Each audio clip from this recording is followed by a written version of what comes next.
안녕하세요. 사연 읽어주는 남녀입니다. 오늘도 와주셔서 감사드리며 그럼 오늘의 사연 바로 시작하겠습니다. 안녕하세요. 올해 42살인 여자입니다. 여러분 추석 잘 보내셨나요? 저는 올해 추석에는 부모님과 함께 했어요. 저는 이혼녀거든요. 사실 저는 추석이 싫어요. 이혼 전 추석에 있었던 너무나 충격적인 사건 때문에 아직 트라우마가 있거든요. 전 그때의 큰 사건으로 이혼을 했습니다. 이 사연을 듣는 청취자 여러분들과 저처럼 평범한 사람들은 아마 상상도 못하고 평생 이해도 못할 사건일 겁니다. 이혼하고 한동안 저도 이 사건을 입 밖으로 꺼내지 못했어요. 하지만 시간이 약이라더니 이제는 말할 수 있네요. 그래서 이 자리를 빌려 제가 이혼한 너무나 처참했던 이야기 들려드려 볼게요. 남편과 저는 그 당시 사이가 좋지 못했어요. 특별한 일이 있었던 것도 아닌데 서로 꼭 필요한 말이 아니면 하지 않았을 때였습니다. 어느 날 저녁밥을 먹던 중 남편이 갑자기 말했어요. 우리 어머니 모시고 사는 게 어떻겠어?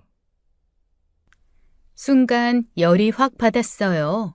남편 말에 바로 거절했죠. 갑자기 그게 무슨 말이야? 난 절대 싫어. 남편은 잠시 뜸을 들이더니 말하더군요. 어머니 이제 나이 들어서 예전 같지 않으셔. 그리고 혼자 지내는 것도 위험하고 건강도 예전 같지 않고 최근에는 손목까지 다쳐서 혼자 지내는 게 얼마나 불편하시겠어. 그러니까 싫다고. 이러지 않기로 나한테 약속했잖아. 아니야? 그런데 갑자기 왜 이래? 자식으로서 당연한 거야. 난 뭐 이 세상에 혼자 생겼니? 다 어머니가 있으니 나도 있는 거야. 그런데 어떻게 어머니 힘들게 사시는 거 모른 척하냐? 그래? 그럼 이혼하고 당신이 모시면 되겠네. 그럴까? 그때 분명 약속했잖아. 이 말 꺼내면 이혼하기로. 아마 벌써부터 청취자 여러분들께서 제 욕을 하는 게 여기까지 들리는 것 같네요. 하지만 제가 그렇게 말할 수밖에 없는 이유가 있었어요. 그건 바로 지금으로부터 8년 전, 그 당시로는 3년 전의 사건 때문이었죠. 그 사건으로 인해 저는 정말 많은 상처를 받았었어요. 남편은 역시 남의 편이구나 실감을 하기도 했었고요. 그 사건 이후로 시어머니와 가까이 지내는 것은 상상도 할 수 없었습니다. 남편은 제 말에 답을 하지 않고 그저 한숨을 쉬며 방으로 들어가더군요. 저는 그때 이 남자가 정말 단순 효심으로 말하는 줄 알았어요. 그래서 냉정하게 대답하면서도 가슴 한편에서는 마음이 쓰렸죠. 왜 안 그러겠어요? 저도 사람인데요. 그런데 시간이 지나 보니 알겠더군요. 이 남자는 단순 효심으로 이 말을 꺼낸 게 아니라는 사실을요. 남편의 그 더러운 속내를요. 그땐 전혀 몰랐습니다. 어쨌거나 시어머니와 단단히 틀어진 사건을 먼저 말씀드릴게요. 그 사건이 터졌을 때 시어머니는 우리 집에서 2달 정도 머물렀습니다. 네, 그토록 시어머니를 모시기 싫다고 말했던 저도 한때는 시어머니를 모셨던 적이 있습니다. 시어머니는 눈길에 미끄러져 발목을 다쳐 병원을 자주 다니셔야 했어요. 그래서 그 기간 동안 저와 남편이 시어머니를 모셨습니다. 시누이는 단칼에 자기는 모실 수 없다고 거절을 했거든요. 그래서 제가 병원을 모시고 다니며 발목 치료를 했었죠. 솔직히 시어머니와 함께 생활하는 것은 쉽지 않았어요. 시어머니 성격이 무척이나 까다로웠거든요. 까다롭기만 하게요. 무척 사소한 일에도 늘 불만이 많으셨죠. 뭐 그 정도는 사람 성향 차이니 그냥 참았습니다. 그냥 저 나름대로 최선을 다해 시어머니를 모셨죠. 그런데 어느 날 시어머니가 아끼시던 다이아 반지를 잃어버리신 겁니다. 그 반지는 시아버지가 돌아가시기 전 선물한 값비싼 물건이라고 했어요. 3캐럿 정도 되는 반지로 알고 있는데요. 반지를 찾기 위해 온 집안을 뒤졌지만 결국 찾을 수 없었습니다. 그때 시어머니께서 놀라운 반응을 보이셨어요. 너지? 이 집에 드나드는 사람이 없는데 너 아니면 누구겠니? 그 말에 당황해서 저도 모르게 제 주변을 둘러봤어요. 당연히 저뿐이 없었죠. 시어머니가 저를 의심할 거라고는 상상도 못했습니다. 설마 저요? 설마 저 의심하시는 거예요, 어머님? 저는 어머님 반지에 손도 대지 않았어요. 정말 몰라요. 하지만 시어머니 눈빛은 차가웠습니다. 제가 아니라는 말을 해도 듣지 않으셨어요. 그럼 그 반지가 발이 달렸니? 지가 스스로 사라지게. 너, 내가 벼르고 있었다. 그렇게 관상 자체가 남의 남자 잘 후리게 생겼더니 기어이 내 물건에 손을 대? 견물생심이라더니. 어머님, 말씀이 너무 심하세요. 저 정말 그 반지 만진 적도 없고 건드리지도 않았어요. 어머님은 아무런 증거도 없이 어떻게 며느리를 의심부터 하세요? 어머님께서 어디 다른 데 놓고 오신 걸 수도 있잖아요. 나 그 반지 잘 때도 안 빼고 잔다. 그런데 놓고 오다니 어디를 놓고 와? 이 집안을 둘러봐. 도둑년이 너 말고 누가 있어? 그럼 설마 내 아들이 그랬다는 거야? 사실 시어머니가 저희 집에 오신 이후 저희 집을 방문한 사람은 아무도 없었어요. 제가 자식이 있는 것도 아니기에 저희 집에서 생활한 사람은 시어머니 저 그리고 남편뿐이었죠. 그러니 시어머니 반지가 누구 손을 탈 상황이 아니긴 했어요. 하지만 전 억울했어요. 저는 절대 아니었거든요. 도둑년이라뇨. 저 태어나서 10원 한 장 남의 거. 순간 번쩍하더군요. 그리고 귀에서 이명소리가 들렸어요. 시어머니께서 제 귀싸대기를 때린 거였습니다. 어찌나 세게 맞았는지 저는 2, 3초 정도 정신을 잃었던 것 같아요. 눈 떠보니 바닥에 제가 쓰러져 있더라고요. 배운 것도 없고 가진 것도 없는 거 결혼 허락해줬더니 은혜를 도둑질로 갚어? 못된 년 같으니라고. 사태가 걷잡을 수 없게 커지자 남편이 방에 있다가 달려나와 시어머니를 말렸어요. 씩씩거리는 시어머니를 잡아서는 집 밖으로 나가더군요. 한참 동안 도둑년 거리는 시어머니 말소리가 밖에서 들려왔습니다. 저 그날 태어나서 처음으로 귀싸대기라는 걸 맞아봤어요. 아니, 맞은 적 자체가 없습니다.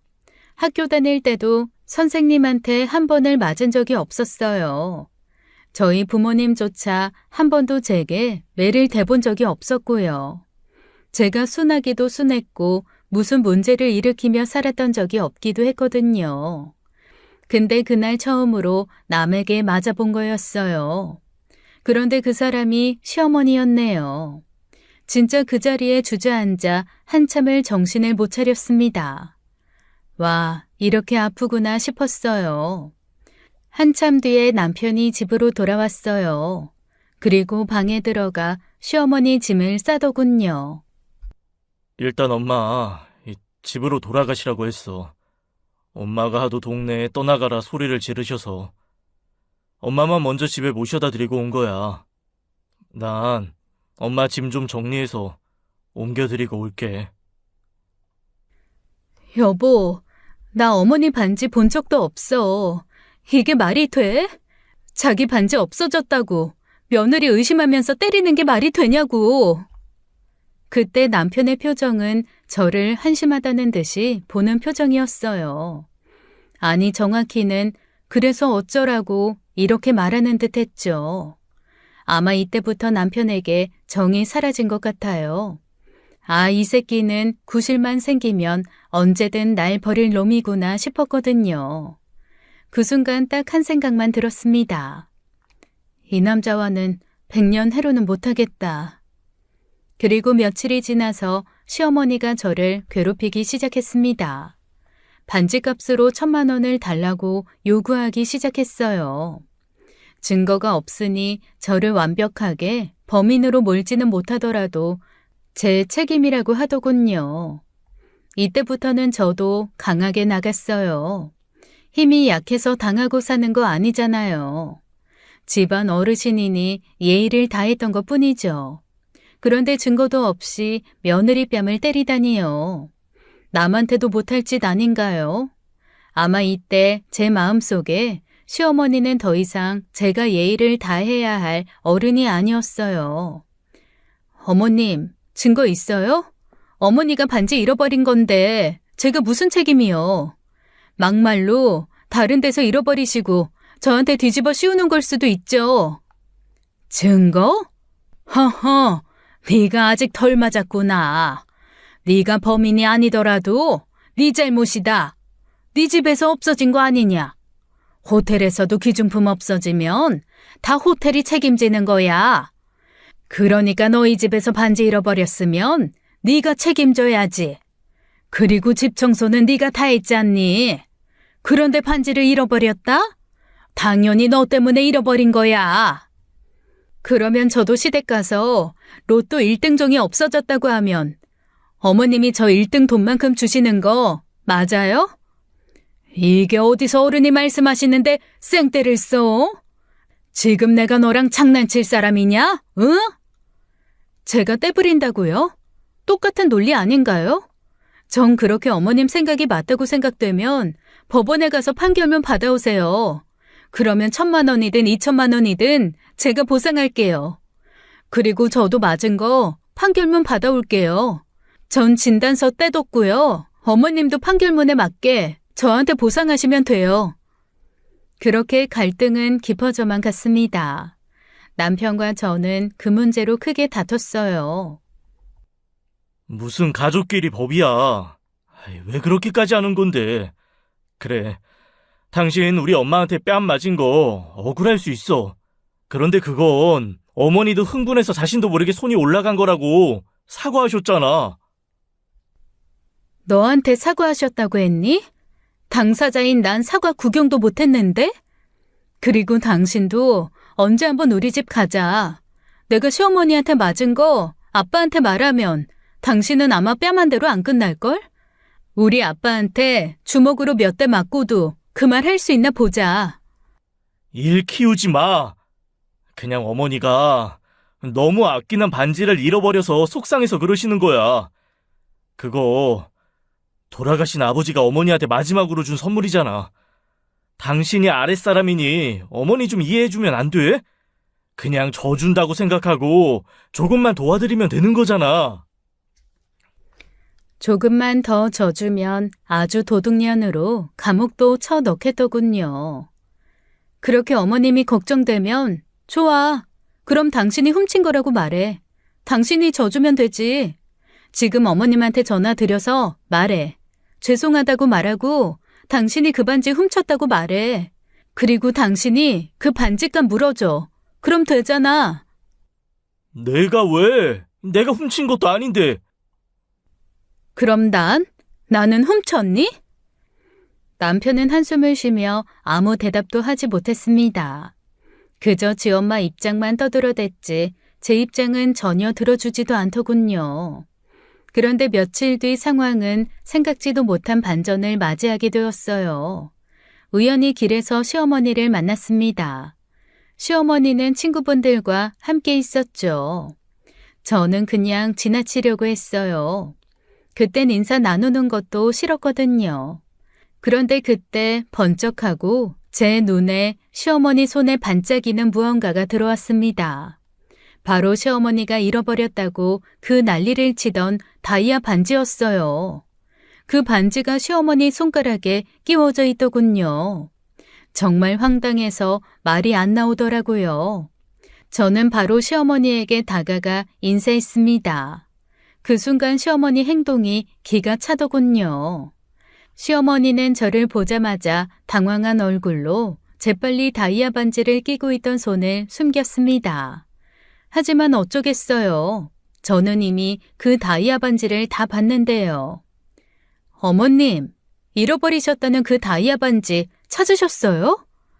저는 일부러 시어머니와 함께 있는 친구분들도 다 들으라고 쩌렁쩌렁 크게 말했어요.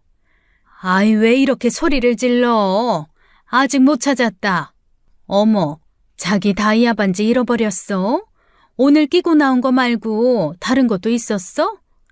저는 바로 손을 내밀어 시어머니가 등 뒤로 숨기고 있던 손을 잡아 뺐습니다. 에이, 어머님 반지 찾으셨네. 그런데 왜 못 찾았다고 그러세요? 이거 아니야, 이건. 그래, 내가 속상해서 새로 산 거야. 에이, 새로 사긴요. 어머님께서 아끼시는 그 반지가 맞는데요, 뭘. 자, 보자. 에이, 장기스도 그대로네. 제가 이 반지 찾으려고 저희 집 20번도 넘게 뒤집어 엎었어요. 어머니께서 이 반지 훔쳐갔다고 제 귀싸대기 날리셨잖아요. 그래서 제가 요즘 통 잠을 못 자거든요. 잠도 안 오니 뭐 매일 밤 그냥 집이나 엎으면서 반지 찾았죠 뭐. 그때 어머님한테 맞은 뺨이 아직도 아픈데. 그래도 반지 찾으셨으면 말씀이라도 주시죠. 괜히 2주 동안 반지 찾느라 저 고생했잖아요. 제 말에 시어머니의 친구분들도 놀란 표정을 지었습니다. 저는 바로 시어머니 친구분을 보며 웃으며 말했어요. 그래도 반지 도둑이 며느리라고 말하면서 며느리 귀싸대기를 풀스윙으로 쳐버리는 건 좀 너무했죠. 그 모습에 시어머니께서 무척 당황해 하더군요. 그러더니 갑자기 손사래를 치며 말했습니다. 그게 이거 새로 산 거라니까? 그 반지 아니라니까? 그 반지 맞는데 뭘 아니래. 나도 알아보겠구먼. 잃어버리긴 개뿔. 자기 그 반지 지난주 모임에도 끼고 나왔고 그 지난주 모임에도 끼고 나왔잖아. 아니야? 어쩜 며느리 뺨을 때려? 자기 요즘 그럼 큰일 나. 며느리들이 획 돌아서 고소하면 그거 합의도 못해. 지금이 쌍팔년대도 아니고. 그 말에 시어머니는 급하게 자리를 떠났습니다. 아마 친구들 앞에서 무진장 창피해진 것이 분명했죠. 시어머니는 잃어버리지도 않은 반지를 잃어버렸다고 하며 저를 때렸던 겁니다. 사실 시어머니가 제게 돈을 요구한 적이 또 있었어요. 시어머니가 반지를 잃어버렸다고 하기 며칠 전에요. 친구들과 해외여행을 떠난다며 제게 용돈 500만 원을 요구했거든요. 당시 저희 집 형편이 좋지 않아서 그 돈을 드릴 수 없었어요. 그런데 그 사건 이후 다이아 반지 사건이 터진 겁니다. 그리고는 반지 잃어버린 명목으로 제게 1,000만 원을 요구한 거고요. 이쯤 되면 며느리를 상대로 사기를 친 거 아닌가요? 집으로 돌아가자마자 저는 이 사실을 남편에게 말했습니다. 그러자 모든 진실을 알게 된 남편이 제게 빌더군요. 잘못했다고요. 그날 이후 정말 한 달 정도 제 눈치를 보며 빈 것 같아요. 그러더니 남편이 먼저 말했어요. 앞으로 시댁 안 찾아가도 되고 시어머니 안 만나도 된다고요. 이혼만 하지 말아달라고요. 그래서 정말 도닦는 심정으로 남편을 한번 용서해 줬습니다. 그리고 3년 동안 시어머니를 한 번도 만나지 않은 거였죠. 그런데 갑자기 저녁밥을 먹다 말고 시어머니를 모시자고 하니 제가 얼마나 황당했겠어요. 그런데 지금 생각해보면 도닦는 심정으로 용서를 할 게 아니라 재빨리 이혼하고 도망을 갔었어야 했나 봅니다. 다이아 반지 막장 사건은 이후에 일어날 끔찍한 사건의 예고편에 불과한 거였거든요. 남편에게 다시금 시어머니 모시는 일은 어림도 없다고 말하고 며칠 지나지 않아서 큰 사건이 터졌습니다. 남편에게 충격적인 연락을 받았어요. 시어머니 집에 도둑이 들었다는 이야기였죠. 지금 엄마가 너무 무서워하고 있어. 당장 집 팔고 이사 가겠다고 난리야. 그래서 말인데 아무래도 엄마 새 집 구할 때까지 우리가 모셔야 할 것 같아. 저번에도 말했잖아. 나 어머님이랑 지내기 싫어. 아니, 못해. 당신 다이아 반지 사건 잊었어? 정 그러시면 새 집 구할 때까지 아가씨 집에서 지내시면 되잖아. 딸 집에서 있으시면 되지. 왜 꼭 아들 집에서 있으시려고 해? 당신 진짜 너무한 거 아니야? 지금 그럴 때 아니라고. 엄마, 지금 우리 엄마 땡땡 병원에 입원해 있으셔. 뭐? 병원? 병원에는 왜? 저는 남편 말에 너무 놀라서 병원으로 한 걸음에 달려갔어요. 처음 남편에게 도둑이 들었다는 말을 들었을 때 그저 좀도둑이 비어있는 어머님 집을 도둑질하고 도망갔다는 말인 줄 알았습니다. 그런데 아니었더라고요. 도둑과 시어머니가 직접 마주친 거였어요. 시어머니를 본 도둑이 시어머니를 폭행하고 도망을 갔던 것이었습니다. 저는 병실 문을 열고 들어가자마자 정말 기절하는 줄 알았어요. 시어머니의 모습을 보고 말문이 막히더군요. 얼굴에는 피멍이 가득했고 머리에는 붕대를 감고 계셨습니다. 그리고 손에도 붕대가 가득 감겨 있었어요. 시어머니는 눈을 뜨고 있었지만 너무 큰 충격을 받았는지 말도 제대로 못하시는 상태였죠. 제가 갔을 때는 병실에 경찰도 있었습니다. 분명 불을 켜고 나갔다 들어왔는데 불이 꺼져 있더라고. 이상하다 싶었는데 거실에 어떤 사람 형체가 서 있는데 그놈이 갑자기 나한테 달려들더니 화분으로 나를... 시어머니가 집에서 도둑을 맞닥뜨렸고 그 도둑이 화분으로 시어머니를 때렸다고 경찰에 설명했습니다. 그 이후 시어머니는 말을 잇지 못했어요. 그런데 왜 집에 금고하고 현금이? 어머니께서 사채업을 하고 있으세요. 그래서 평소에도 현금을 가지고 있는 경우가 많아서 집 금고에 보관하고 있었고요. 혹시 도둑이 그걸 알고 들어온 걸까요? 일단 그건 좀 더 조사를 해봐야 할 것 같네요. 혹시 원한 살만한 사람 있을까요? 글쎄요. 딱히 남한테 원한을 살만한 분이 아니라. 장씨, 장동팔, 그놈이 며칠 전에 내가 돈 갚으라니 돈 못 갚는다고. 그래서 내가 담보 잡은 거 경매 넘긴다니까. 그놈이 딸 시집갈 날 받아뒀다고 제발 몇 달만 봐달라는 거야. 내가 안 된다고 하니까 날 가만 안 둔다고. 그 말에 경찰은 알겠다며 장 씨를 조사해보겠다고 했습니다. 그리고 시어머니 집 주변 CCTV도 조사해보고 다시 진행사항 알려준다고 하더군요. 경찰이 돌아가자마자 시누이가 병원으로 찾아왔어요. 엄마, 괜찮아? 우리 엄마 괜찮은 거야? 대체 이게 무슨 일이야? 지금 막 잠드셨어. 소란 피우지 마. 그러니까 내가 처음부터 엄마 모시라고 했지? 오빠는 대체 무슨 아들이 그래? 이게 다 오빠 때문이야. 그리고 올케, 너무한 거 아니야? 며느리면 며느리답게 시어머니를 모셔야지. 어떻게 우리 엄마 방치해서 도둑한테 맡게 해, 어? 말해봐. 네가 며느리 자격이 있어? 나 우리 엄마 잘못되면 올케고 뭐고 가만 안 둬. 다 부셔버릴 거야. 그렇게 평소에 자기 엄마가 걱정됐으면 자기가 모셨으면 되는 거 아니었을까요? 참 황당한 말이었어요. 시누이는 저보다 나이가 많았습니다. 당시 남편이 45살이었는데 시누는 43살이었죠. 저는 37살이었고요. 그래서 시누이는 평소에도 제게 반말을 막 했습니다. 분명 제가 손윗사람이긴 했지만 어리다는 이유로 언니 자는 붙이기 싫대요. 그래서 제게 올케라고 부르며 막말을 하더군요.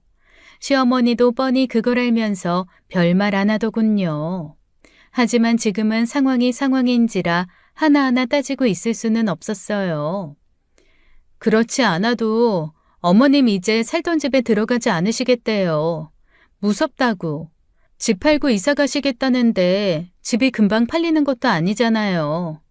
그래서 그동안 어머님을 모실 사람이 필요한데, 아가씨, 어머님 몇 달만 보실 수 있죠? 그런데 신우이 대답이 가관이더군요. 내가? 오빠랑 며느리가 있는데 내가 왜? 그리고 옳게 몰라? 우리 주한이 지금 고3이야. 지금 한참 민감한 시기라서 우리도 조심조심하는데 어떻게 엄마를 우리 집에 모셔? 말 같지도 않은 소리 하지 말고 옳게가 모셔. 자기 엄마가 강도에게 맞아 이렇게 병원에 누워있는데 저게 무슨 변명인가 싶었어요. 순간 화가 치밀었지만 참기로 했습니다. 신우이가 병실을 나간 후 남편에게 조심스럽게 말을 꺼냈습니다. 일단 퇴원하시면 우리 집으로 모시자. 진짜? 진짜 그래도 될까? 상황이 변했으니 어쩔 수 없지. 나 같아도 저 집에 다시 들어가기 싫을 것 같아. 너무 무섭잖아. 그리고 아무리 미운 어머님이라도 어머님 저 집에 다시 들어가시면 매일 밤 나도 걱정돼서 잠 못 잘 것 같기도 하고.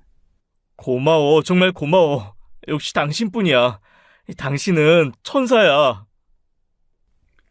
대신 조건을 하나 내걸었어요. 대신 어머님 새집 구하시면 바로 우리 집에서 나가시는 거야. 그건 약속해. 남편은 흔쾌히 동의했습니다. 그렇게 시어머니를 모시기로 한 거죠. 사실 시어머니가 미울 때도 많았지만, 아니 결혼하고 나서 대부분 미웠지만 지금은 그런 감정을 뒤로 미뤄야 한다고 생각했어요. 강도에게 큰일 당하실 뻔한 거잖아요.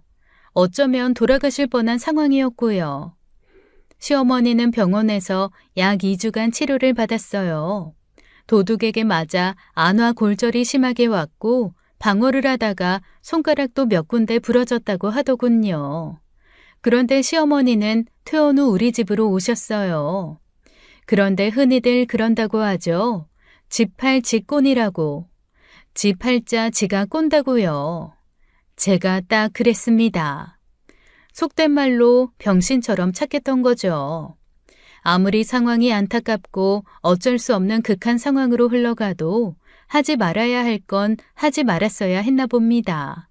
남들에게 손가락질을 받든 말든 시어머니를 집에 들이지 말았어야 했나 봅니다. 처음 저희 집에 온 시어머니는 여전히 말수도 없고 표정도 어두웠어요. 밤에는 혼자 자는 것도 두려워하셨죠. 하지만 시간이 좀 지나자 다시금 원래 모습으로 돌아가셨어요. 시어머니가 우리 집으로 온 지 얼마 되지 않아 본 모습으로 돌아가셨거든요. 그럼요. 사람은 바뀌지 않는 거죠. 처음에는 제게 아침과 저녁 식사가 부실하다고 불평하기 시작했습니다. 너 밥을 이렇게 대충 차리니? 반찬이 이게 뭐야? 이게 사람이 먹을 거니? 어머님, 저도 나름 신경 써서 준비한 거예요. 그리고 저도 직장 다니는 사람이라 매일 이렇게 챙기는 게 쉽지가 않아요. 하지만 시어머니는 제 말을 듣고 오히려 더 화를 내셨죠. 내가 평자잖아. 어떻게 아픈 시애미한테 이따위 음식을 내놓을 수가 있어? 이게 아주 시애미를 굶겨 죽이려고 작정한 거 아니면 대체 뭐야? 저도 남편도 이렇게 먹고 살아요. 그러니까 어머님도 이렇게 드셔도 안 굶어 죽으세요. 저희 집이 호텔 뷔페도 아니고 제가 어떻게 매번 만안전석처럼 식사를 챙겨드려요? 제가 한 음식들이 불편하시면 어머님께서 직접 해드시면 돼요. 그동안도 어머님께서 혼자 잘해 드셨잖아요. 제가 음식을 대충 준비한 것도 아니었어요. 저도 출근을 해야 하지만 어머님이 아프시니 나름 신경 쓴다고 매일 새벽 4시에 일어나 반찬 준비를 모두 해두었어요. 제가 일 나간 다음에도 편하게 차려 드시라고요. 그런데도 저렇게 불만을 표하시니 당연히 저도 참을 수가 없었죠. 집은 구하고 있어? 어머님 집을 보러 오는 사람은 있고? 아직 계약하겠다는 사람이 없네. 보러 오는 사람도 없고. 장난해요? 사람들이 당연히 보러 안 오지. 내가 사모님한테 그 가격에 절대 못 판다고 했어요. 요즘 가뜩이나 부동산 시장이 매수자 우위 시장인데, 사모님이 너무 막무가내야. 아니, 시세보다 5억이나 비싸게 올려두면 그걸 누가 사? 그 집이 5억짜린데 10억에 팔면 누가 사냐고. 이거 뭔 장난하는 것도 아니고. 사모님도 안 팔겠다는 뜻이지 뭐. 팔지도 않을 거 왜 그 가격에 올려두라는 거야? 사실 내가 부끄러워서 집 보러 오는 손님들한테 소개도 못하고 있어요. 소개했다가 욕이나 바가지로 먹으니까. 진짜 황당하더라고요. 시어머니는 원래 시세보다 5억이나 비싸게 집을 팔고 있으셨어요. 그러니 당연히 집을 보러 오는 사람이 없었죠. 한마디로 저희 집을 그냥 나갈 생각이 애당초 없던 겁니다. 집을 시세보다 5억이나 비싸게 올려두시면 어떡해요? 모자른 거 사. 내 집이 로얄동 로얄층이잖니. 언제부터 도로가에 있는 1층이 로얄동 로얄층인데요? 계속 이렇게 하시면 저도 어쩔 수 없어요. 네가 어쩔 수 없으면 어쩔 건데? 왜? 내 쫓기라도 하겠다는 거냐? 어머님 집 금매로 3억에 올려둘 거예요. 2년이? 3억이 말이 되냐? 내 집을 왜 네 맘대로 팔어? 5억짜리를 10억에 팔겠다는 분도 있는데 3억은 왜 말이 안 돼요? 그게 싫으시면 제대로 된 가격으로 파세요. 3개월 드릴게요. 3개월 뒤엔 집이 팔리든 말든 어머님하고는 같이 살기 어려워요. 네가 뭔데 내 아들 집에서 나가라 말아야? 무슨 소리세요? 이거 제 집이에요. 등기 떼드려요? 저 결혼할 때 친정아빠가 저한테 직접 해준 제 집이라고요. 주한 씨 저랑 결혼할 때 불알 2짝 차고 온 거 말고는 하나도 없어요. 기억 안 나세요? 제 말에 시어머니는 얼굴이 굳어졌습니다. 급하게 남편이 와서 시어머니를 방으로 모셨어요. 씩씩거리는 제게 남편이 와서 말하더군요. 시어머니 집 정상가로 올려둘 테니 참으라고요. 하지만 결국 제가 참지 못하는 사건이 터지고 말았습니다. 제가 늦은 시간 퇴근을 하고 지친 몸으로 집에 왔을 때였어요. 시어머니 친구분들이 저희 집에 와 있으시더군요. 이미 막걸리 몇 통을 드신 지 취해 계셨어요. 시어머니는 저를 보자마자 술상을 차리라고 명령했습니다. 야, 술상 좀 차려봐라. 친구들 왔으니까 제대로 차려라. 저는 당황했습니다. 시어머니는 아직 몸이 완전히 회복되지 않으셨고 무엇보다 술을 마시면 안 된다고 의사가 신신당부했거든요. 어머님, 아직 술 드시면 안 돼요. 의사가 말한 거 같이 들으셨잖아요. 하지만 시어머니는 제 말을 듣지 않으셨습니다. 오히려 저를 향해 소리치기 시작했습니다. 누가 네 말 듣고 술 마시냐? 술맛 떨어지게 헛소리 말고 그냥 차리라면 차려. 내가 마실지 말지 알아서 할 테니까. 저는 더 이상 싸우고 싶지 않았습니다. 회사 일로 많이 지쳐 있었고 지금 시어머니와 언쟁을 해도 제 말을 들을 뿐이 아니었으니까요. 그래서 그냥 배달로 족발을 주문해 술상에 내놓았습니다. 시어머니 친구분들도 계시니 최소한의 예의를 지키려고 했죠. 야, 족발만 시키냐? 그 뭐냐? 회도 좀 시켜라. 예, 너는 왜 네 며느리한테 야야거려? 듣는 우리도 불편하다. 애기 엄마, 미안해요. 내 친구가 좀 많이 취한 것 같네. 요것만 먹고 우리 금방 갈 거야. 미안해요. 그 순간 시어머니는 정말 참지 못할 말을 하기 시작했어요.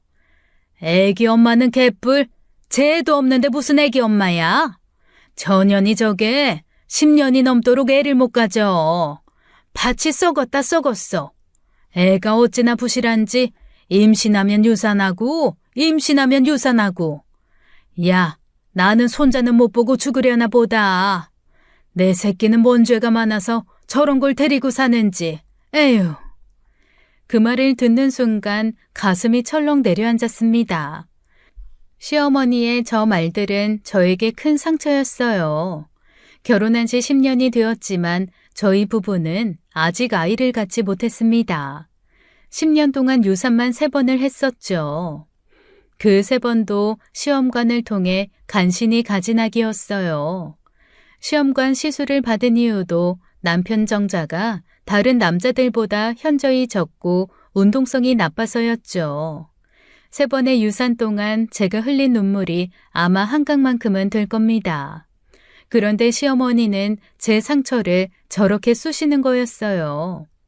시어머니가 계속해서 제 흉을 보며 친구들에게 웃음을 주자 더 이상 참을 수 없었습니다.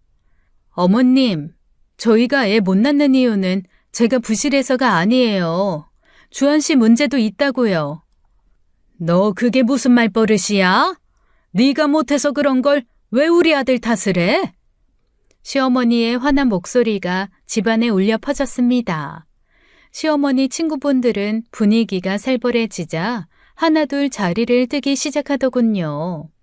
하지만 저는 이미 한번 터진 감정을 주체할 수 없었어요. 지금도 보세요. 남편이란 사람이 매일 새벽까지 술 먹고 들어오는데 애가 생기겠어요? 애는 뭐 저 혼자 가져요?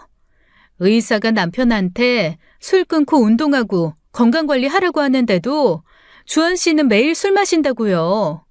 솔직히 막말로 이 상황에서 애 안 가지는 게 오히려 맞아요. 이게 아주 찢어진 입이라고 오늘 막말을 하는구나. 내 아들은 너 때문에 이렇게 된 거야.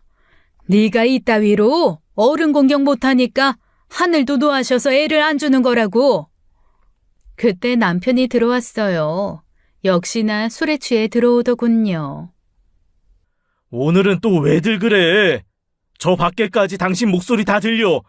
어디 감히 시어머니한테 언성을 높여? 세상이 좋아졌다 하니 진짠가 보다. 내가 이제 죽을 때가 됐나 보다. 며느리년이 아주 나 죽으라고 소리 지르는 거나 듣고 말이야. 내가 친구들 앞에서 얼굴을 들 수가 없다 이제. 에휴, 주아나, 나 이제 그만 살련다. 더 살아봐야 뭐하냐. 며느리 구박만 받고 살지. 엄마도 적당히 하세요, 적당히. 이 사람도 지금 노력하고 있잖아요. 이 사람, 엄마가 고맙다, 미안하다. 한마디 해주면 엄마한테 더 잘할 사람이에요. 그런데 왜 이렇게 엄마 며느리를 못 잡아 안달이세요? 결국 시어머니는 아들놈 키워봐야 소용없다는 말을 마지막으로 방으로 들어가시더군요. 그리고는 이내 취하셔서 코를 드르렁 골며 잠에 들었어요. 결혼 초기에는 아이도 갖고 행복한 가정을 꾸리고 싶었습니다. 하지만 시간이 지날수록 남편은 점점 더 멀어져가는 느낌이었어요. 그 원인이 무엇인지 명확하지 않았지만 한 가지는 분명했습니다. 저희 부부에게 더 이상 희망이 없다는 것이요. 저는 그날 밤 남편에게 말했습니다. 우리 이혼하자. 그게 맞는 것 같아. 은혜야, 화 풀어. 내가 다 미안하다. 엄마 모시는 게 아니었는데. 내일 당장 엄마 집으로 돌려보낼게. 엄마가 싫다고 하면 동생네 보낼게. 미안해. 그런 말 하지 마. 당신은 대체 뭐 하는데 매일 새벽에 들어오는 거야? 일한다는 말은 하지 마. 매일 취해서 들어오는 거 다 알아. 그게 요즘 나도 집에 들어오면 숨이 막히니. 어머님 오시기 전부터 그랬잖아. 아니다 됐어. 알고 싶지도 않다. 저는 그대로 방에 들어와 침대에 누웠어요. 화장도 지우지 않고 씻지도 않고 그냥 잠에 들어버렸습니다. 너무 지쳤거든요. 그렇게 그날의 소동은 지나갔지만 제 마음은 이혼 쪽으로 거의 기운 상태였어요. 그리고 다음 날 저는 경찰에서 연락을 받았습니다. 시어머니 집에 들어왔던 강도에 대한 이야기였어요. 이 사건의 유력한 용의자 중 한 명은 시어머니가 말한 장동팔이라는 사람이었어요. 저는 경찰에 연락을 받고 범인이 잡혔다는 소식이길 바랬습니다. 물론 이때 이미 시어머니를 제 집에서 내보낼 생각이었지만 적어도 범인이 잡혔다는 소식이면 아무런 죄책감 없이 시어머니를 내보낼 수 있을 테니까요. 그런데 경찰이 말해준 소식에 저는 순간 깜짝 놀랐어요. 경찰의 말은 더 충격적이었습니다. 장동발 씨 찾았어요. 그 사람 잡았어요? 그 사람이 범인 맞아요? 그건 아니고 농약을 먹고 극단적인 선택을 했습니다. 병원으로 옮겼는데 이미 사망한 상태였어요. 저는 순간 아무 말도 할 수 없었습니다. 시어머니에게 빚을 진 그는 큰 이자를 감당 못하고 극단 선택을 한 것이었어요. 주변 사람들한테 알리바이 확인하니 홍춘자 씨 강도 사건하고는 아무런 연관이 없는 것으로 확인되시고요. 그 말에 그분이 너무나 안타까웠습니다. 잠시나마 명복을 빌어드렸어요. 하지만 유력한 용의자도 사라졌으니 사건은 다시 오리무중이었죠. 그런데 CCTV를 뒤지다가 새로운 용의자를 찾았어요. 저희가 사진 한 장 보내드릴 테니 혹시 아시는 분인지 확인 좀 해주세요.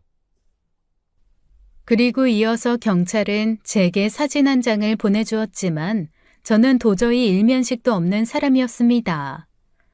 이 사람이 범인인가요? 단정하긴 어렵지만 저희는 가장 유력한 용의자로 보고 있습니다.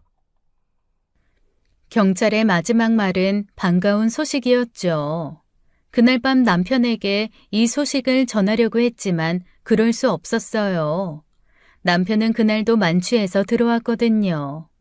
사실 저는 남편이 밖에서 다른 허튼 짓을 하고 다닌다고 의심하고 있었어요. 그리고 그날도 남편은 술에 취해 비틀거리며 집에 들어왔습니다. 저는 남편을 조용히 바라봤어요. 남편은 집에 들어오자마자 소파에 쓰러져 잠이 들더군요.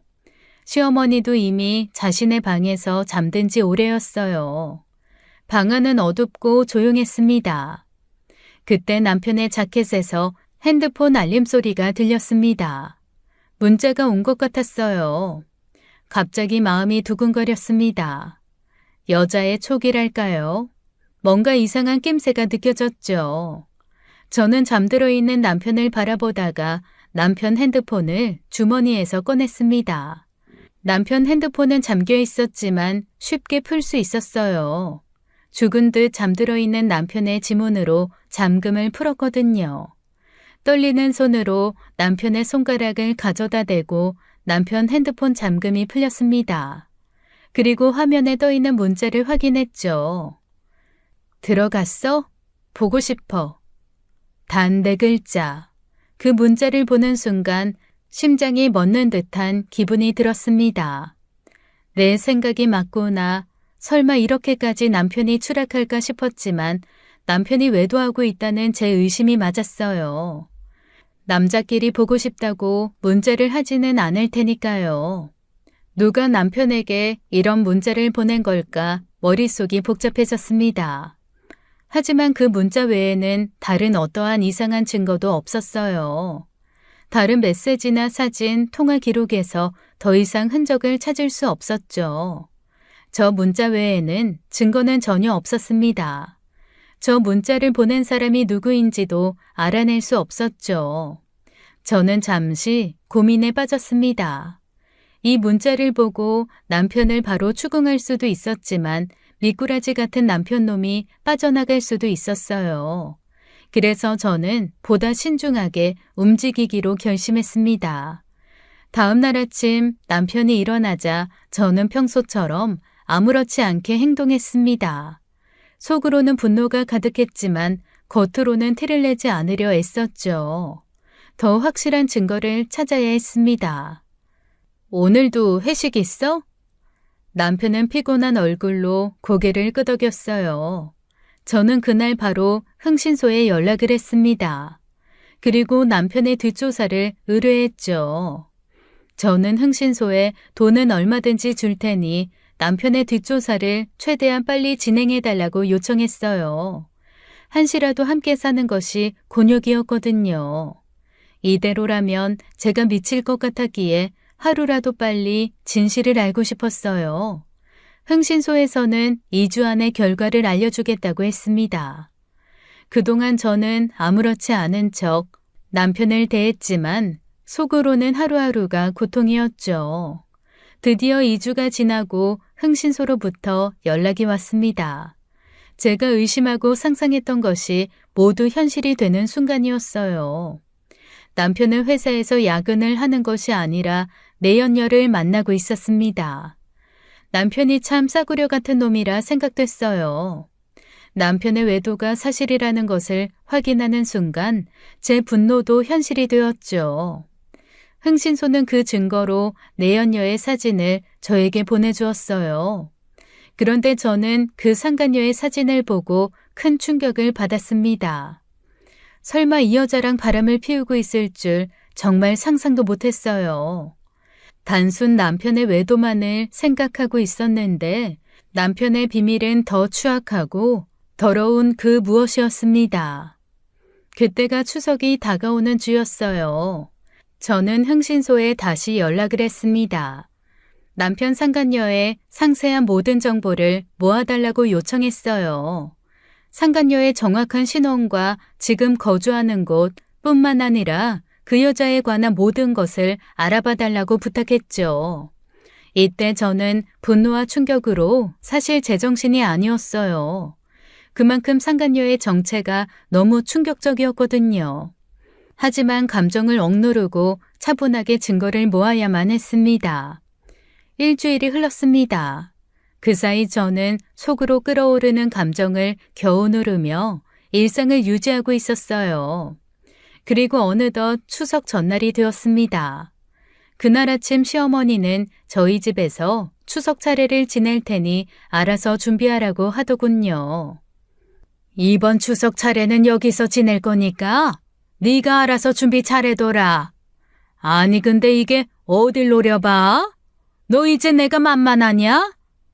저도 모르게 시모를 노려봤나 봐요. 지금 남편과 이혼할 상황인데 내가 왜 당신 집안 차례를 지내야 하나 싶었거든요. 하지만 남편의 외도를 아직은 시모에게 말할 수가 없었습니다. 제 나름의 계획이 있었거든요. 그렇다고 시모가 시키는 걸 하기도 싫었죠. 차례요? 저 바빠요. 집에서 놀고 먹는 아가씨 불러서 직접 준비하세요. 시모는 제 말에 얼굴이 굳어졌습니다. 그동안 적어도 남편의 엄마이니 막말은 참았지만 이제는 그럴 수가 없었어요.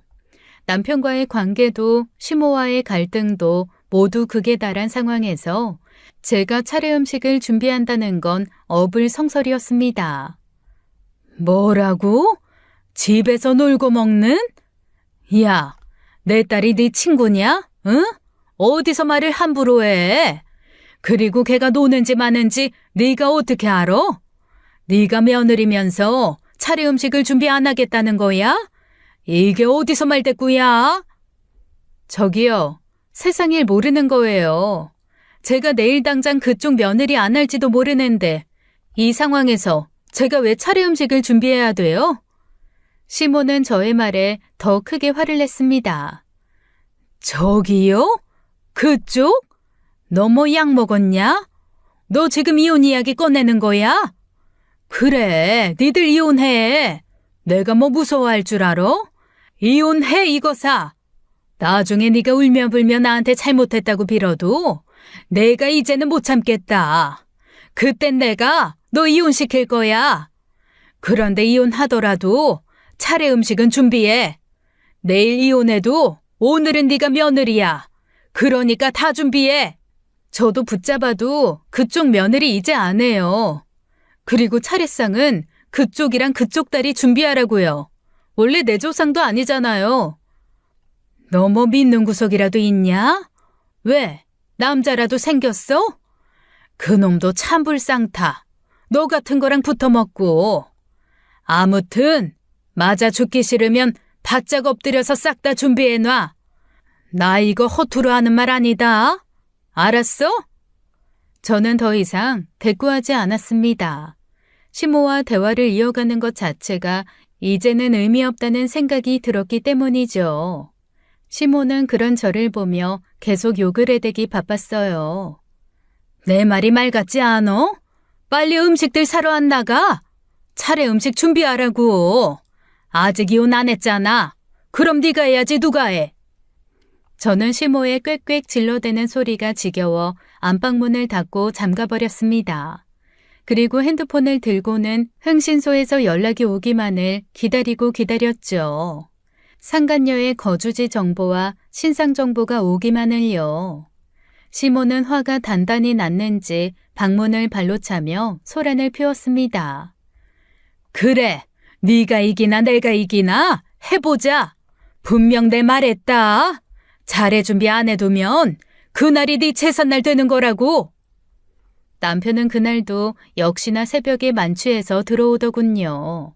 그리고 추석 아침이 밝았습니다. 저는 잠을 한숨도 자지 못하고 있었어요. 흥신소에서 상간녀 거주지 정보와 신상 정보를 받지 못했거든요.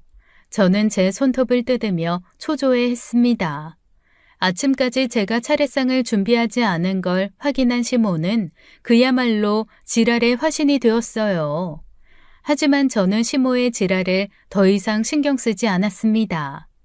그날 아침 일찍 흥신소에서 상간녀의 현재 거주지 정보와 신상 정보가 제게 넘어왔거든요. 저는 상간녀가 지금 있는 곳의 정보를 급히 한 남자에게 보냈습니다. 사실 그토록 상간녀가 지금 있는 곳의 정보를 기다린 이유가 다 있었어요. 그 남자에게 상간녀 정보를 보내고 나니 이제 더 이상 제가 할 일은 없었습니다. 굿이나 보고 떡이나 먹으면 되는 일이었어요. 그리고 초인종이 울리더군요. 아침 일찍 신우이가 찾아온 거였습니다. 그리고 안방 밖 거실은 그야말로 전쟁터가 되었습니다. 뭐야? 엄마 차례 안 드려? 준비 하나도 안 한 거야? 올케는 어디 가고? 예, 제가 아주 제대로 미쳤다. 지금 방에 들어가서 나오지도 않고 저지랄을 한다. 야, 나와. 너 내가 경고했지? 이게 시애미 말을 아주 개똥보다도 못하게 들어? 그래, 너 오늘 죽었다. 술에 취해 집에 기어들어온 남편도 그쯤 깨어났더군요. 엄마.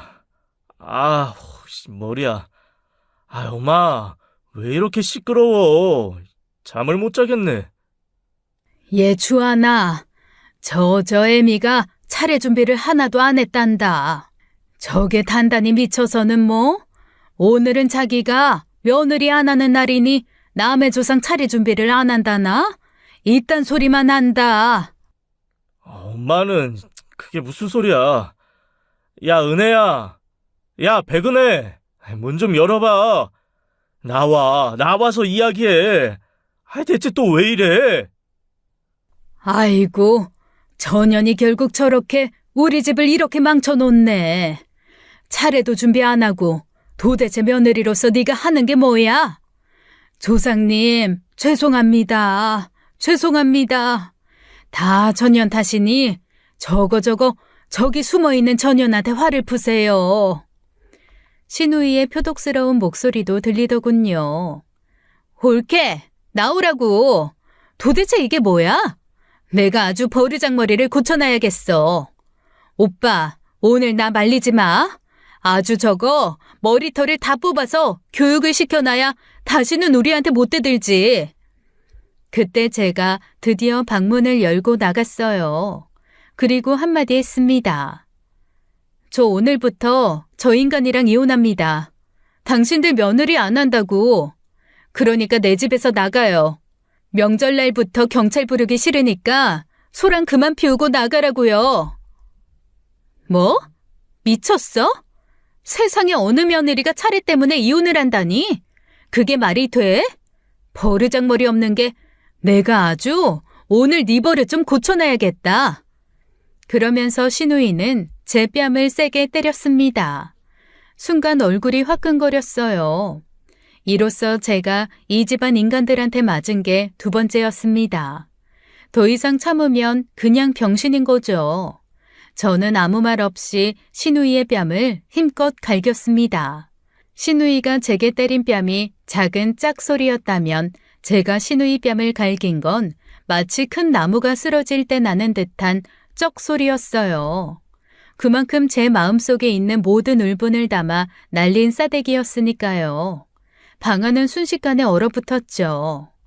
어디 버르장머리 고쳐봐. 해보라고. 난 가만히 있니? 어?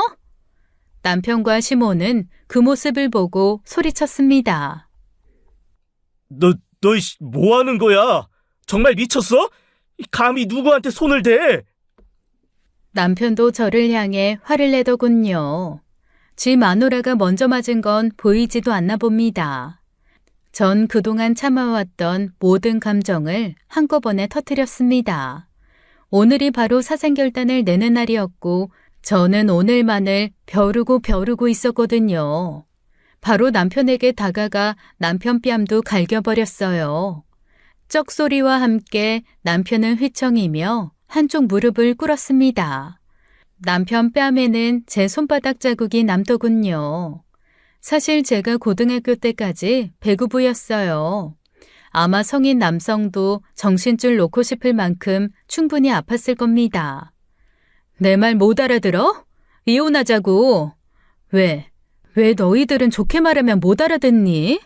꼭 짐승 새끼들처럼 맞아야 말이 통하니? 내가 꼭 개같이 지랄을 해야 알아들어? 내 집에서 나가라고. 이제 끝내자고. 난 너희들 시자 붙은 것들 정말 지긋지긋하다고.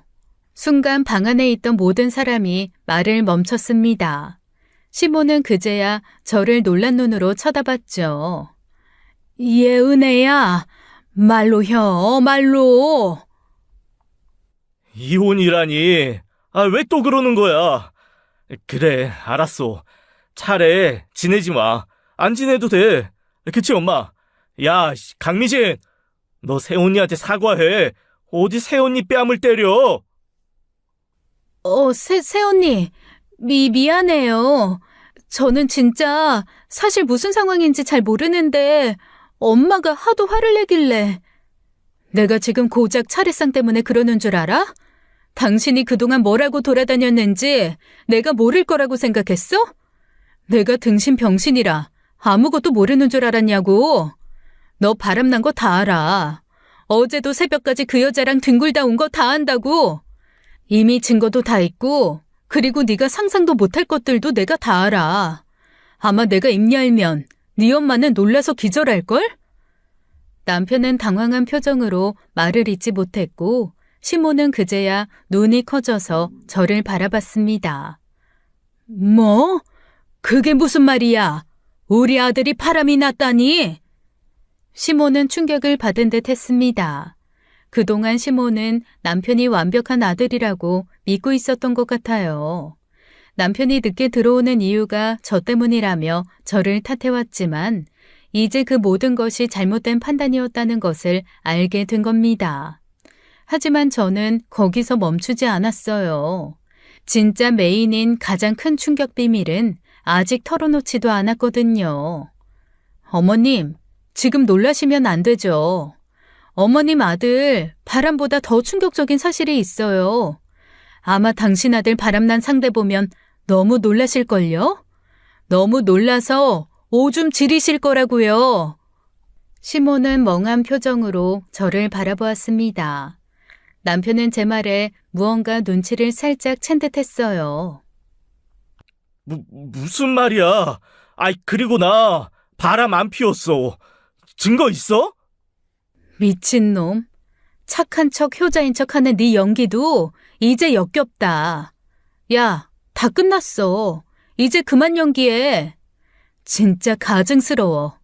널 보고 있으면 저 못된 시모가 불쌍해 보일 지경이야. 증거? 내가 그런 것도 준비 안 하고 지금 이 지랄 하고 있는 것 같냐? 병신아. 그때였습니다. 정말 너무나 타이밍 좋게 집에 경찰들이 들이닥쳤어요. 경찰들은 남편을 가리키며 다가왔고 남편은 갑작스러운 상황에 당황한 표정이었습니다. 경찰은 남편을 잡아채더니 차분하게 미란다 원칙을 고지했어요. 강주환 씨, 당신을 강도상해 교사 혐의로 체포합니다. 당신은 변호사를 선임할 권리가 있으며 당신의 말은 법정에서 불리하게 사용될 수도 있습니다. 순간 집안은 난장판이 되고 말았어요. 시모는 그 말을 듣자마자 충격에 빠진 듯 경찰에게 달려들었습니다. 당신 뭔데 우리 아들을 잡아가? 얘 은혜야, 미진아, 어서 경찰 불러라. 이 깡패 놈들이 내 아들 잡아간다. 아이, 저희가 경찰이라고요. 계속 이러시면 공무집행 방해입니다. 그러니까 경찰이 왜 내 착한 아들을 잡아가냐고. 우리 아들이 얼마나 착한 앤데 내 아들은 법 없이도 살 사람이야. 죄 짓는 그런 인간이 아니라고. 아니다. 당신들 경찰 맞아? 너 누구야? 누가 사주하고 너희 보낸 거야? 죄 많은 시모는 경찰을 보고도 믿지 못하더군요. 시모는 나중에 경찰들을 붙잡고는 눈물까지 흘리며 그들을 막아섰습니다. 할머니, 계속 이러시면 같이 잡혀가세요. 자세한 내용은 경찰서에서 확인하시고요. 지금은 강주환 씨 법에 따라 체포하겠습니다. 야, 박 형사, 강주환 씨 데리고 나가. 남편은 아무 말도 하지 못한 채 고개를 숙이고 있었습니다. 그 모습 자체가 자신의 죄를 인정하는 꼴이었죠. 제가 처음 남편의 외도를 알게 됐을 때 그가 보여줬던 그 비겁한 모습 그대로였어요. 뭐야? 오빠, 이게 뭐야? 홀케, 네가 꾸민 일이지? 네가 지금 우리 오빠 함정에 빠뜨린 거지? 우리 집에 있는 C자 붙은 사람들은 왜 다들 저렇게 현실을 외면하는지 모르겠더군요. 제가 경찰을 사주할 정도면 정말 무서운 사람 아닐까요? 하긴 그 정도로 머리가 잘 돌아가는 사람들이 아니었죠. 경찰이 남편을 데리고 나가자 시모와 시누이는 그 자리에 주저앉았어요. 저는 그저 그 모습을 지켜볼 뿐이었습니다. 시모는 충격에서 헤어나오지 못한 채 주저앉아 어리둥절한 얼굴로 저를 쳐다봤습니다. 그리고 갑자기 저를 향해 분노를 터뜨리기 시작했어요. 그래, 너 이거 다 네가 꾸민 짓이지? 우리 아들 이렇게 만들려고 리년이 다 계획한 거요? 그렇지? 대체 왜 이러는 거야? 대체 우리 집안하고 무슨 원수가 져서? 아이고, 왜 우리 집안을 이렇게 풍비박산 내는 거냐, 이년아. 시모는 눈물을 흘리며 미친 사람처럼 소리를 질렀습니다. 그런 시모를 바라보는데 사실 안타까웠어요. 아무리 제게 못할 짓을 많이 한 사람이지만 자기 아들이 저지른 범죄의 그 진실은 너무나 참혹했거든요. 저는 차분하게 시모에게 입을 열었습니다. 어머님, 제가 꾸민 일 아니에요. 다 강주환, 어머님 아들이 저지른 일이라고요. 그리고 어머님이 더 큰 충격을 받을 사실이 있어요. 마음 단단히 먹고 들을 준비되면 말씀하세요. 뭐야? 대체 내 아들이 뭘 그렇게 잘못해서 경찰이 잡아가는지 빨리 말해. 남편이 강도 상해죄로 체포된 이유, 바로 시어머님 집에 강도가 들었던 그 사건 때문이에요. 시어머니는 놀란 표정으로 저를 바라봤습니다. 뭐? 그게 무슨 말이야? 그게 내 아들이랑 무슨 상관이야? 저는 천천히 말을 이어갔습니다. 저는 이전에 경찰에게서 받은 CCTV에 찍힌 용의자 사진을 시모에게 보여주었어요. 이 사진, 어머님도 경찰한테 받으셨죠? 어머님을 그렇게 잔인하게 때린 강도 용의자 사진이요. 나도 받았어. 경찰한테. 그게 뭐 어때서? 옳기는 대체 하고 싶은 말이 뭐야? 저는 이어서 다른 사진을 꺼내 시모와 신우에게 보여주었습니다. 시모는 그 사진을 본 순간 두려움에 손을 떨기 시작하더군요.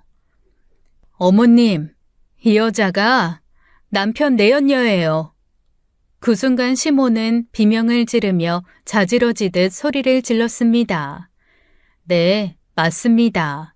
경찰이 보여준 CCTV의 용의자와 남편의 내연녀가 동일인이었어요. 그러니까 남편의 내연녀가 그날 시어머니 집에 숨어들어 시모를 죽일 때 때리고 도망을 갔던 것이었습니다. 그래서 제가 남편에게 이혼을 통보하기 전에 그토록 남편 내연녀가 지금 숨어있는 장소를 흥신소를 통해 파악한 거였어요. 그리고 흥신소에서 상간녀를 찾았을 때 저는 경찰에 그 정보를 바로 알린 거였죠. 어머님, 충격적이게도 이 사건을 모두 사주한 사람, 어머님 아들이에요. 제가 그 사실을 알아낸 순간 경찰에 바로 알렸고, 그래서 경찰이 조사에 들어간 겁니다. 시모는 아무 말도 하지 못한 채 사진들을 바라봤습니다. 그때 시누이가 다급하게 시어머니를 부축하며 눈물을 글썽였어요. 엄마, 괜찮아? 엄마 쓰러질 것 같아. 어쩜 좋아. 주한이 미쳤나 봐. 말도 안 돼. 다 전현이 지어낸 개소리다. 내 아들이 그럴 리가 없어. 이건 다 전현. 저것이 다 짜놓은 함정이야. 네가 그 여자 시켜서 나 죽이려고 하고 내 아들 꼬시게 하고 그런 거 아니야? 내 아들은 절대 그런 짓을 할 리가 없어. 시모는 폭포수 같은 눈물을 흘리며 자리에 그대로 쓰러지더군요. 말은 저렇게 해도 시모도 다 알 겁니다. 제가 말한 게 사실이라는 것을. 다만 믿고 싶지 않은 거였겠죠. 어머님, 제가 왜 그런 짓을 해요? 상간녀가 어떻게 어머님 집에 현금이 있다는 걸 알았겠어요? 어떻게 어머님 집 비밀번호를 알아서 그렇게 쉽게 들어왔을까요? 그리고 어떻게 금고 비밀번호까지 알아서 그 안에 있는 돈을 훔치려고 했겠어요? 저는 멈추지 않고 마지막 진실을 밝혔습니다. 어머님도 아시잖아요. 그 모든 걸 알고 있는 사람은 딱 2명뿐이에요. 바로 어머님과 남편이죠. 저한테도 알려주신 적 없으시잖아요. 그런데 제가 무슨 수로요? 저는 어머님 집 비밀번호도 몰라요. 남편이 상간녀한테 어머님 집에 있는 돈과 금고 비밀번호 알려주지 않았다면 그 여자가 어떻게 그런 것들을 알 수 있겠어요. 남편이 어머님 집 털라고 시킨 거예요. 말도 안 돼. 못된 년. 내가 너 처음에 볼 때부터 알아봤다. 이렇게 우리 집 박살낼 거라는 거 알아봤어. 결국 너 때문에 우리 집이 이렇게 풍비박산이 나는구나. 아휴. 시모는 저에게 욕을 퍼부으며 감당할 수 없는 진실을 부정하려 했어요. 하지만 이제 모든 증거가 나와 있기에 상관없었습니다. 시모는 비틀거리며 시누이에게 몸을 맡기고는 더 이상 제 말을 듣지 않으려는 듯 급히 밖으로 나갔어요.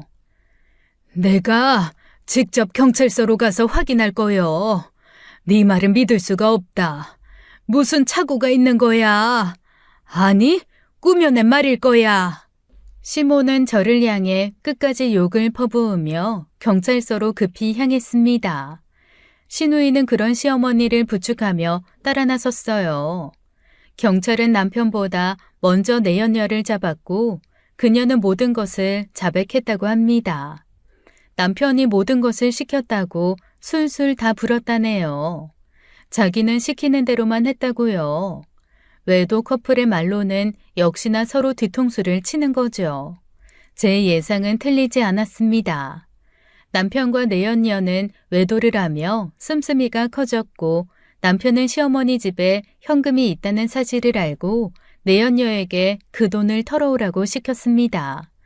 결국 내연녀는 시어머니 집에 침입했죠. 하지만 계획은 틀어졌어요. 내연녀는 시어머니에게 들켰고 당황한 끝에 시어머니를 폭행한 후 도망쳤다고 합니다. 여기까지가 내연녀가 털어놓은 사건의 전말이었어요.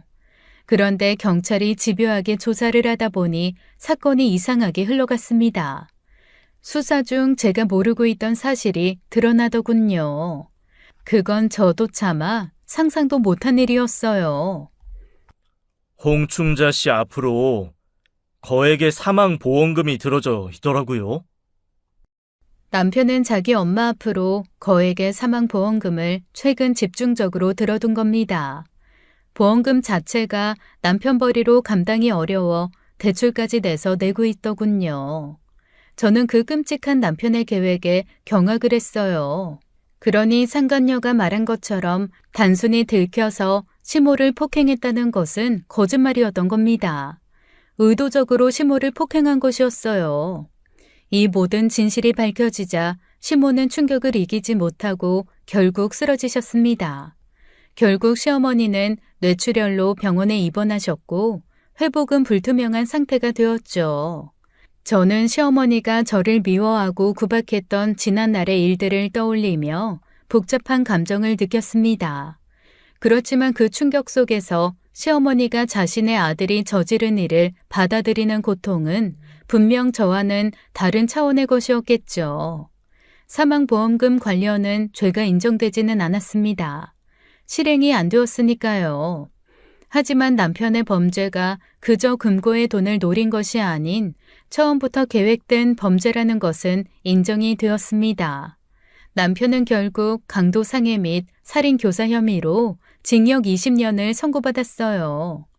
내연녀도 같은 혐의로 징역 20년을 받았고요.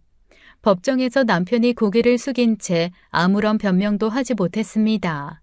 저는 그 모습을 보며 공포를 느꼈어요. 어쩌면 시모 다음의 범죄 대상은 저였을지도 모르니까요. 그래서 그토록 남편이 이혼을 거부했던 거겠죠. 그렇게 시간은 시모의 말처럼 완전히 박살이 나고 말았습니다. 이혼 소송은 비교적 빠르게 진행되었어요. 남편의 범죄가 명확히 드러난 덕분에 저는 이혼 소송에서 승소했고 결혼 생활을 정리할 수 있었습니다. 법적으로 남편과의 인연을 끊어내는 순간 마음속 깊은 곳에서 묵은 짐이 내려가는 것 같았어요. 지난 10년 동안 느껴왔던 억눌린 감정과 고통이 한순간에 사라지지는 않았지만 이제는 더 이상 그에게 얽매이지 않아도 된다는 사실이 저를 자유롭게 만들었습니다. 남편이 받은 형벌과 그가 저지른 범죄는 그가 책임져야 할 몫이었고 저는 그와 상관없이 제 삶을 다시 시작해야 했습니다. 저는 이제 나 자신을 위한 삶을 살기로 결심했어요. 삶은 여전히 이어지겠죠. 하지만 이제는 과거의 어둠에 갇혀 살지 않을 겁니다. 새로운 시작은 언제나 두려운 것이지만 그 두려움을 이겨내고 나면 그 뒤에 더 큰 자유와 평온이 기다리고 있을 거라는 걸 알게 되었어요. 남편의 죄값은 그가 치르게 두고 저는 앞으로 나아가기로 결심했습니다. 지금까지 사연 읽어주는 남녀였습니다. 끝까지 시청해주신 여러분 감사드리며 저희는 다음 사연으로 돌아올게요. 감사합니다.